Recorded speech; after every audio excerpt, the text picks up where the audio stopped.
Assalamualaikum warahmatullahi wabarakatuh. Bertemu kembali dengan saya, Siti Darmilah. Kali ini saya akan menjelaskan materi besaran dan satuan pada mata pelajaran fisika. Dalam kehidupan sehari-hari, kita tidak pernah lepas dari yang namanya mengukur atau membandingkan. Misalnya, kalau kita ingin mengetahui berapa lama perjalanan dari rumah ke sekolah, maka kita menggunakan jam atau stopwatch untuk mengukurnya.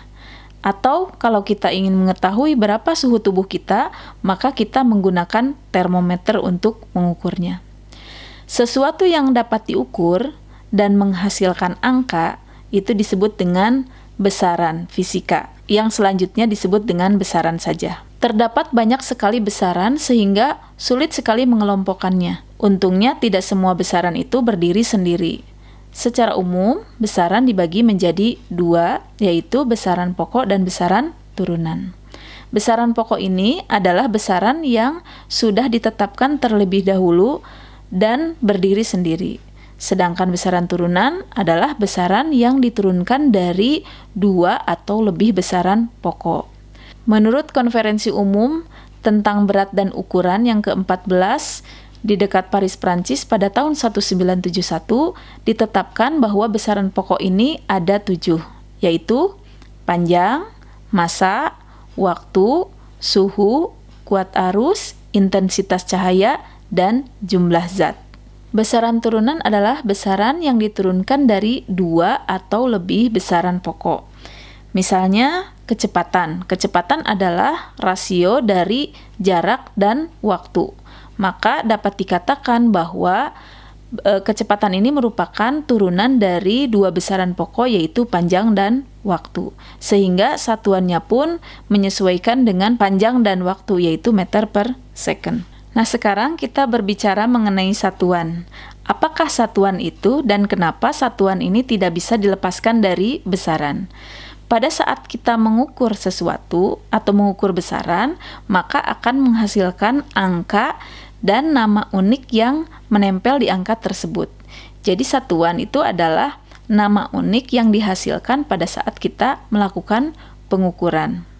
Misalnya pada saat kita melakukan pengukuran panjang, maka kita menyatakannya dalam meter. Jadi meter itu adalah satuan dari panjang. Atau pada saat kita mengukur waktu, misalnya kita menyatakannya dalam detik, maka detik itu adalah satuan dari waktu. Setiap kita melakukan pengukuran terhadap besaran, maka pasti ada satuannya. Jadi setiap besaran pasti memiliki satuan. Satu besaran ini bisa saja memiliki lebih dari satu satuan. Misal, waktu bisa dinyatakan dalam detik, bisa dinyatakan dalam menit, bisa juga dinyatakan dalam jam, bahkan bisa dinyatakan dalam hari, minggu, dan sebagainya. Jadi satu besaran ini memiliki banyak sekali satuan.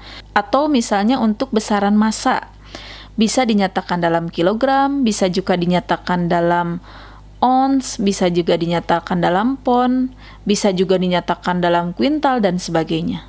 Jadi terlihat banyak sekali satuan yang digunakan untuk satu besaran. Tetapi dari sekian banyak satuan, ada satu satuan yang ditetapkan dan berlaku di semua wilayah yang kita kenal dengan nama satuan internasional. Nah, untuk besaran pokok ini masing-masing memiliki satuan internasionalnya.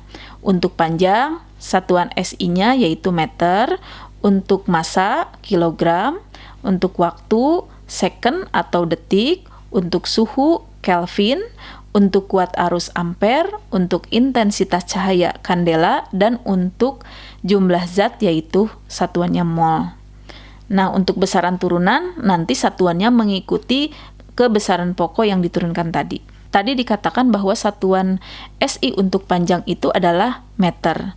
Nah, 1 meter itu standarnya segimana sih? Dalam Konferensi Umum tentang Berat dan Ukuran dituliskan bahwa meter adalah panjang lintasan yang ditempuh oleh cahaya dalam ruang vakum selama selang waktu 1/2999792458 detik. Jadi sangat pendek sekali waktunya.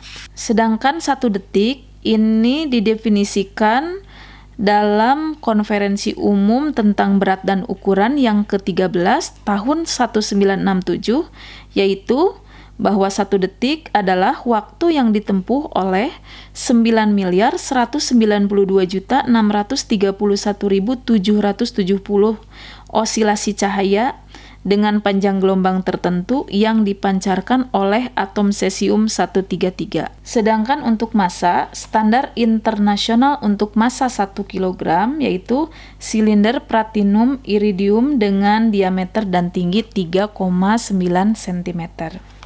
Pada kenyataannya, sering kita melihat hasil pengukuran dengan angka yang fantastis, yaitu besar sekali atau kecil sekali.